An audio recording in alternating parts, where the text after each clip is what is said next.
हरि ओम तत्सत्। श्रीमते रामचंद्राय नमः। श्रीमते रामानंदाचार्याय नमः। श्रीमते मलूकदासाय नमः। सीतानाथ समारंभां श्रीरामानंदार्य मध्यमाम् अस्मदाचार्य पर्यन्तां वन्दे गुरुपरम्पराम्। प्रहलाद नारद पराशर पुंडरीक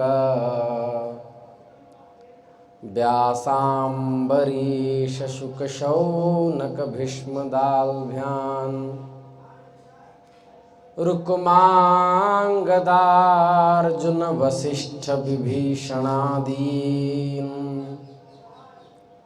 पुण्यानिमान् परम भागवतान् नमामि। हरिविधि वसिष्ठ शक्ति पराशर व्यास शुकदेवान् वैशंपायन मुग्रश्रवसं च नुमः पुराण गुरुमुख्यान् त्रय्यारुणिं कश्यपञ्च सावर्णिमकृतव्रणम् रोमहर्षणहारितौ मैत्रेयञ्च मृकण्डजम् शेषं साङ्ख्यायनं चाथ चतुरः सनकादिकान् श्रीमहाभारतं वेदान् कणादं जैमिनिं मुनिम् पतंजलिम् अक्षपादं व्यासं च कपिलं हरिं छन्दः कृतः शोककृतः साहित्यकृतिनोखिलान्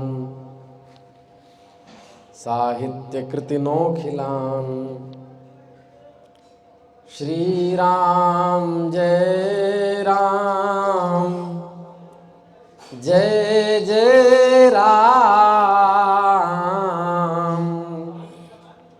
श्रीराम जय राम जय जय राम।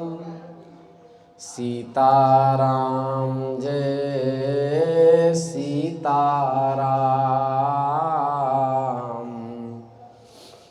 जय रघुनंदन जय सिया राम। जानकी वल्लभ सीताराम। श्री राम जय राम जय जय राम। श्री राम जय राम जय जय राम। श्री वृंदावन बिहारी लाल की जय। नमः पार्वती पतये हर हर महादेव। अनंत कोटि ब्रह्मांड नायक सर्वैश्वर्य परात्पर परब्रह्म भगवान श्री हरि की असीम अनुकंपा से हम लोग श्री सिद्धि विनायक भगवान के नेतृत्व में मनुष्य जन्म धारण करने का सर्वोत्कृष्ट साधन सत्संग श्रीमद् देवी भागवत के महात्म से तथा श्रीमद् देवी भागवत के चरित्र के माध्यम से इस नवरात्रि के पावन अवसर पर सत्संग लाभ प्राप्त कर रहे हैं। श्रीमद् देवी भागवत का प्रथम श्लोक है जो गायत्री का द्योतक है। ओम सर्व चैतन्य रूपाम ताम आद्याम विद्याम च धीमहि बुद्धिम यानः प्रचोदयात्। जो सर्व चेतन स्वरूपा है, जड़ चेतन जग जीवमय सकल राममय जान। गोस्वामी जी लिखते हैं जो सर्वचेतन स्वरूपा हैं, आदि शक्ति हैं, ब्रह्म विद्या है, जिनका नाम जगदम्बा है, उनका हम ध्यान करते हैं, ऐसा महर्षि व्यास कह रहे हैं। नैमिषारण्य क्षेत्र जो ब्रह्मा जी के आशीर्वाद से कली के प्रकोप से मुक्त है, उस क्षेत्र में बैठे हुए शौनकादि ऋषि भगवान सूत से प्रश्न कर रहे हैं, सत्संगार्थ प्रश्न का समाधान प्राप्त करना चाहते हैं। कह रहे हैं, हे पुरुषों में श्रेष्ठ भाग्यवान सूत जी, आप धन्य हैं, क्योंकि संसार में अत्यंत दुर्लभ पुराण संहिताओं का आपने भली भांति से अध्ययन किया है। हे पुण्यात्मन, आपने कृष्णद्वैपायन महर्षि व्यास से 18 पुराणों का अध्ययन किया। आपने सत्यवती नंदन भगवान व्यास से संपूर्ण शास्त्रों का अध्ययन किया है। हे भगवान, आप दैहिक, दैविक और भौतिक ये तीनों तापों को नष्ट करने वाले जो भगवती के पवित्र चरित्र हैं, उनका वर्णन कीजिए। हे भगवान, जिस मनुष्य की बुद्धि संसार में लगी रहती है, यथा जिह्वेन्द्रियाह्लादः षड्रसैः प्रतिपद्यते तथा श्रोत्रेन्द्रियाह्लादो वचोभिः सुधियां स्मृतः। जो मनुष्य केवल जिह्वा की स्वाद में लगे रहते हैं, जो पुराण और भगवान के चरित्र का श्रवण नहीं करते, जो सत्संग नहीं करते, वो निश्चित ही अभागे हैं, उनका भाग्य फूट गया है। क्योंकि जीवन का लक्ष्य केवल एक ही है, अस्मिन् जन्मन्नेव भगवत साक्षात्कार पूर्वकेन शरीरस्य विसर्जनम।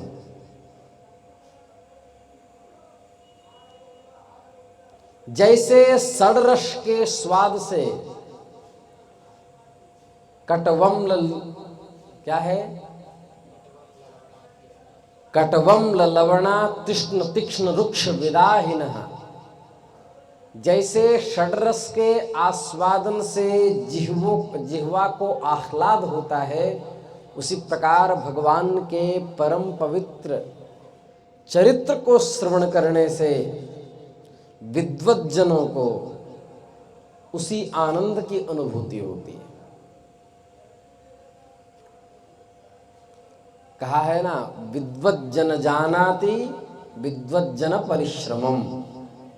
विद्वान ही विद्वान के परिश्रम को जानता है।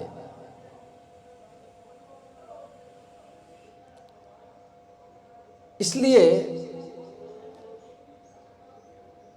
जिस किसी प्रकार से मनुष्य का समय तो बीतता ही जाता है, दीन गवाई सो रात गवाई सोई के, दीन गवाए खाए हीरा जन्म अनमोल था, कौड़ी लागे जाए। इसलिए कहा है आचार्यों ने, बीत गए दिन भजन बिना रे, बीत गए दिन भजन बिना रे, लाभ कारण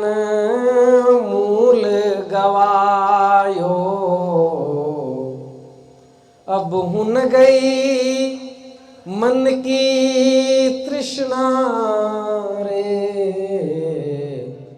बीत गए दिन भजन बिना रे, बीत गए दिन भजन बिना रे।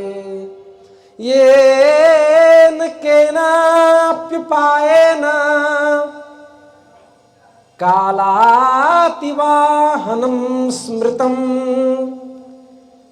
व्यसनेरिह मूर्खाणां बुधानां शास्त्र चिंतनैः। जिस किसी प्रकार से समय तो बीतता ही जाता है, किंतु मूर्खों का समय नशा में, दुर्व्यसन में, अनेक प्रकार के प्रपंचों में बीतता है। विद्वानों का समय शास्त्र चिंतन में बीतता है। एक क्षण भी जो व्यर्थ नहीं करता वही भक्त है, वही भगवान का भक्त है।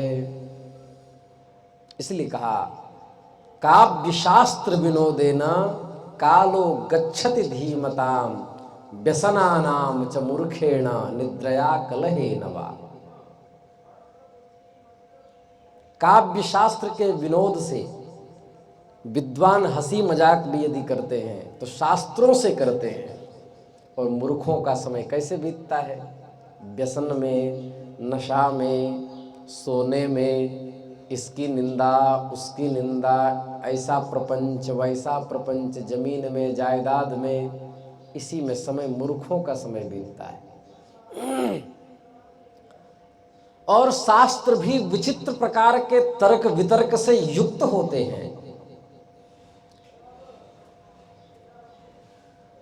वे अनेक अर्थवाद से, हेतुवाद से युक्त होते हैं, बहुत विस्तार वाले होते हैं। इसीलिए पुराणकारों ने कहा सात्विकम तत्र वेदांतम, मीमांसा राजसं स्मृतम, तामसम न्याय शास्त्रम च हेतुवादाभियंत्रितम। वेदांत शास्त्र को सात्विक कहा, मीमांसा को राजसिक कहा, न्याय शास्त्र को तामस शास्त्र कहा, क्योंकि ये हेतुवाद से परिपूर्ण है। सब में हेतु चाहिए। ऐसा क्यों, ऐसा क्यों नहीं, पर्वतो वन्यमान धूमा, तो कैसे रह गया? तो कहें इति यत्र यत्र धूमः तत्र तत्र वह्निः इति साहचर्य नियमो व्याप्तिः। फिर कहेंगे प्रमाण प्रमेय संशय प्रयोजन दृष्टांत सिद्धांत अवयव तर्क निर्णय बाद जल्प वितंडा हेत्वाभासाचल निग्रहस्थानानां निःश्रेषाधिगमः द्रव्य गुण कर्म सामान्य विशेष समवाया भावाः सप्तपदार्थाः। इस प्रकार से अनेक हेतुवाद से युक्त शास्त्र होते हैं। तो इसीलिए पता ही नहीं चल पाता कि हम किसका श्रवण करें, किसका अध्ययन करें, क्योंकि सब तर्क वितर्क में ही लगा के रखते हैं। नारद भक्ति सूत्र में देवर्षि नारद कहते हैं वादो नावलंब्यः, विद्वान को कुतर्क में नहीं पढ़ना चाहिए। तो क्या करें? हे सूत जी महाराज, पुराण सीधा सीधा भगवान के चरित्र का कथन करते हैं और भगवत प्राप्त महापुरुष के चरित्र का कथन करते हैं। 5 लक्षणों से युक्त पुराण होते हैं। उन पुराणों में श्रीमद् देवी भागवत अत्यंत अग्रगण्य है। उस अमृत को धिक्कार है जिसके पीने से कभी मुक्ति नहीं होती। गीता जी में लिखा आ ब्रह्म भुवनालोका पुनरावर्तिनो अर्जुन। ब्रह्मा से लेकर के, मतलब कीट पतंग से लेकर ब्रह्मा तक, हे अर्जुन, सबको जन्म लेना पड़ता है, मरना पड़ता है। इसे अहम बीज प्रदः पिता, मैं सबका पिता हूं, मेरा भजन करो। सर्वधर्मान परित्यज्य मामेकम शरणं व्रज अहं त्वा सर्व पापेभ्यो मोक्षयिष्यामि मा शुचः। मेरा भजन करो। क्यों? क्योंकि आप ब्रह्म भुवनालोका पुनरावर्तिनो अर्जुन, कीट पतंग से लेके ब्रह्मा पर्यंत तक सबकी आयु सीमित है, भले ही परार्ध संख्या की हो, किंतु मृत्यु को सबको प्राप्त होना पड़ता है। ब्रह्मा जी का भी पुण्य समाप्त होता है तो उनको भी शरीर का त्याग करना पड़ता है। तो इसका मतलब क्या हुआ कि देवता भी अमृत पी करके मुक्त नहीं हुए, बस आयु लंबी हो गई। क्या हो गई? आयु लंबी। वृद्ध नहीं होंगे, रोग नहीं सताएगा, मरेंगे जरूर। क्यों? क्षीणे पुण्यम मर्त्यलोकम विशंति। तो क्या करें? अमृत पान के लिए जो हजारों प्रकार के यज्ञ किए हुए देवता हैं, वो भी शांति को प्राप्त नहीं हो पाए। उनके भी अंतःकरण में शांति नहीं मिली। यज्ञों का फल तो केवल स्वर्ग है। स्वर्ग में पुण्य नष्ट होने के बाद पुनः मृत्यु लोक में आना पड़ता है। तो हे भगवान, त्रिगुणात्मक काल चक्र में भ्रमण करते हुए मनुष्यों की ज्ञान के बिना मुक्ति कदापि संभव नहीं है। कृते ज्ञानान न मुक्ति, ज्ञानम आवश्यकमेव। ज्ञान आवश्यक है। तो क्या करें? हे भगवान, हमने सुना है कि श्रीमद् देवी भागवत का श्रवण करने से ज्ञान की प्राप्ति होती है। क्यों? क्योंकि वैदिक मार्गानुसार जिसे विद्या कहते हैं, उसी का दूसरा नाम आदि शक्ति है। या देवी सर्वभूतेषु विद्यारूपेण संस्थिता, नमस्तस्यै नमस्तस्यै नमस्तस्यै नमो नमः। उसी को ब्रह्म विद्या कहते हैं। जो विद्या कहा जाता है उसी को हम लोग आदि शक्ति कहते हैं, जिन्हें योगी लोग पराशक्ति कहते हैं, जो सर्वदा भव बंधन काटने में निपुणा होती हैं। उसी ब्रह्म विद्या का आश्रय लेकर के जीव तत्वज्ञान करता है, ईश्वर की प्राप्ति करता है, वो है ब्रह्म विद्या। तो इसलिए क्यों ना उस ब्रह्म विद्या का ही चरित्र सुना जाए। क्या बात है। विष्णुस्तु शेष शयने स्वपितीति काले, तन्नाभि पद्म मुकुले खलु तस्य जन्मा, आधारतां किल गतोऽत्र सहस्रमौलिः, संबोध्यतां स भगवान् हि कथां मुरारिः, हि कथं मुरारिः। क्या बात है। हे भगवान, जब कल्पांत में 4,32,000 वर्ष कलयुग की आयु, 8,64,000 वर्ष द्वापर की आयु, 12,96,000 वर्ष त्रेता की आयु, उसमें 4,32 जोड़ने से कितना होता है? वह सतयुग की आयु। इस तरह एक कल्प होते हैं और कल्पांत में सर्वत्र जलमय हो जाता है। संपूर्ण समष्टि में केवल जल ही जल दिखाई देता है। तब केवल शेष शैया पर भगवान श्री हरि शयन करते हैं, जब समस्त समष्टि जलमग्न हो जाती है। और उन्हीं के नाभि कमल से ब्रह्मा जी का आविर्भाव होता है। तो यह बताइए, इस प्रकार जब वो शेष पर शयन करने वाले, शेष पर्यंक पर शयन करने वाले भगवान श्री हरि कल्पांत में जलमग्न इस समष्टि में शेष पर शयन करते हैं, तो उनका आधार कौन हुआ? शेष आधार हुआ। तो फिर मुरारी को सर्वाधार भगवान कैसे कहा जा सकता है? क्योंकि उनको भी तो कोई रखा हुआ है, तो सर्वाधार भगवान कैसे कहेंगे? इसका मतलब क्या हुआ? प्रलयकालीन समुद्र का जल भी तो रस रूप ही है और बिना पात्र रस कहीं ठहर नहीं सकता। अतएव जो सब प्राणियों में शक्ति रूप से विराजमान रहती है, उसी शक्ति के कारण तो आधार बना रहता है, उस शक्ति का हम शरण ग्रहण करते हैं, अर्थात शक्ति ही सबकी अधिष्ठात्री हो। देखो, को बड़ छोट कहत अपराधु, किसको छोटा कहें किसको बड़ा कहें ये कहना अपराध है। पर विद्वानों की शैली है कि जिसका आश्रय लेकर ग्रंथ लिखा जाता है, अन्य सबको गौणत्वेन प्रणाम किया जाता है, मुख्यता उनको दी जाती है। वस्तुतः श्री कृष्ण और जगदम्बा में कोई भेद नहीं है। भेद करेंगे तो विपत्ति में पड़ जाएंगे, क्योंकि एको हम बहुश्याम उपनिषद कहता है, मैं एक हूँ बहुत प्रकार से विलसित होता हूँ। ज्योति रूप से वह एक थिर है, जिन यह सृष्टि उपाई, कहत मलूक साधु को सरवा, सत्ता काल न खाई। बाबा यह मुर्दों का गांव, बाबा यह मुर्दों का गांव, पीर मुवे पैगंबर मुवे, मुवे जिंद मुवे जोगी,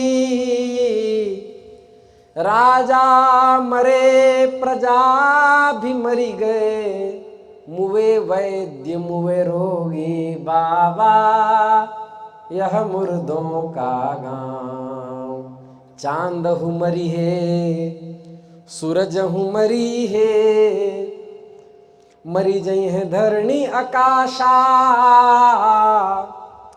14 भुवन जलावन हुई है, इनकी झूठी आशा। बाबा यह मुर्दों का गांव। तो हे भगवान, प्रलयकालीन जल में भगवान विष्णु जिस शेष पर्यंक पर शयन करते हैं, वह शेष पर्यंक जिस जल पर स्थित है, वह जल की आधार शक्ति जो है, उस जगदम्बा का चरित्र हम श्रवण करना चाहते हैं। हे भगवान, हमें श्रीमद् देवी भागवत नामक पुराण का आख्यान सुनाइए। तब सूत जी कहने लगे, श्रीमद् देवी भागवत नामक पुराण अत्यंत पवित्र है, इसमें 18,000 श्लोक, सुंदर श्लोक हैं, अत्यंत उत्कृष्ट अनुप्रासों से युक्त हैं। इसमें कुल 318 अध्याय हैं, इनका श्रवण करना चाहिए। प्रथम स्कंद में 20 अध्याय है, 20 प्रथमे तत्र द्वितीये 12 तु, दूसरे अध्याय में 12, तृतीय में 30, चतुर्थ अध्याय में 25, चतुर्थ स्कंद में 25 अध्याय हैं। इस तरह प्रत्येक स्कंद में, पंचम स्कंद में 35 अध्याय हैं, षष्ठ स्कंद में 31, सप्तम स्कंद में 40, अष्टम में सांख्य शास्त्र के प्रकृति, महत, अहंकार आदि 24 जो तत्व माने गए हैं। तो सांख्य शास्त्र के अनुसार जो 24 तत्वों का आख्यान होने के कारण अष्टम में 24 अध्याय हैं, और नवम में 50, दशम स्कंद में 13 अध्याय मुनि व्यास जी ने कहे हैं, एकादश में 24, द्वादश में 14 अध्याय हैं। इस तरह श्लोकों की संख्या कुल कितनी हुई? 18,000 श्लोक हुआ। पुराण के लक्षण है सर्गश्च प्रतिसर्गश्च। श्रीमद् देवी भागवत के प्रथम स्कंद के दूसरे अध्याय का 18वां श्लोक, सर्गश्च प्रतिसर्गश्च वंशो मनवंतराणि च वंशानुचरितं चैव पुराणां पंचलक्षणम्। सर्ग, प्रतिसर्ग, वंश वर्णन, मनवंतर, वंशानुचरित्र, इस प्रकार के जितने युक्त लक्षण जिसमें होंगे वो क्या कहलाते हैं? पुराण कहलाते हैं। सर्ग क्या है, प्रतिसर्ग क्या है, वंश क्या है? जिसमें पवित्र राजाओं के चरित्र लिखे हैं, बड़े बड़े उत्कृष्ट पुण्यात्मा, दिग्गायमान को अपने पराक्रम से हतप्रभ करने वाले महापुरुषों का चरित्र जिस ग्रंथ में है, उनके वंश का चरित्र जहाँ है, जहाँ मनवंतरों की चर्चा है, उसे पुराण कहते हैं। तो महासरस्वती, महालक्ष्मी, महाकाली अर्थात सात्विकी, राजसी और तामसी शक्तियां, हालांकि ये एक संज्ञा भेद अलग अलग है, न कोई तामसी है, न राजसी, न सात्विकी, इन सबसे परे हैं वो जगदम्बा। लेकिन आश्रय जो लेते हैं तो इन शक्तियों के रूप में सात्विकी का आश्रय लेकर के महासरस्वती, राजसी का आश्रय लेकर के महालक्ष्मी और तामसी का आश्रय लेकर के महाकाली, ये देवियों के रूप में वो महामाया जगदम्बा प्रकट होती हैं। उन्हीं तीनों शक्तियों का सृष्टि के लिए शरीर धारण करना ही शास्त्रों के विद्वानों ने सर्ग कहा है। सर्गश्च प्रतिसर्गश्च, प्रतिसर्ग जगत के पालन, सृजन और संहार के लिए ब्रह्मा, विष्णु और महेश की उत्पत्ति कही गई है, उनको प्रतिसर्ग कहा जाता है। वंशा वंशो मनवंतराणि च, चंद्रवंशी, सूर्यवंशी राजाओं के वंश वर्णन तथा हिरण्यकश्यप आदि दैत्यों के वंश कथन को वंश कहा जाता है। स्वयंभुव आदि 14 मनुओं का वर्णन जहाँ है, समय विभाग जहाँ लिखा है, उसको मनवंतर कहते हैं। ये जिस ग्रंथ में होते हैं उनको वंश विभाग मनवंतर कहा जाता है। जहाँ भगवान मनु आदि के वंश का क्रमशः वर्णन होता है उसको वंशानुचरित कहते हैं। इस प्रकार सभी पुराण 5 लक्षणों से युक्त हो गए। सपाद लक्षम च तथा भारतम मुनिना कृतम इतिहास इति प्रोक्तम पंचमं वेद संवतम। 1.25 लाख श्लोकों का महाभारत नामक ग्रंथ व्यास जी ने रचा, इसे इतिहास कहा जाता है। महर्षि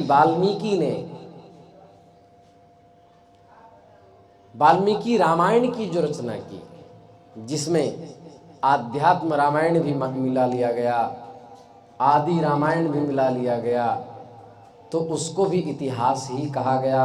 महर्षि व्यास ने महाभारत को इतिहास कहा, महाभारत ग्रंथ की रचना की। ये पंचम वेद माना जाता है।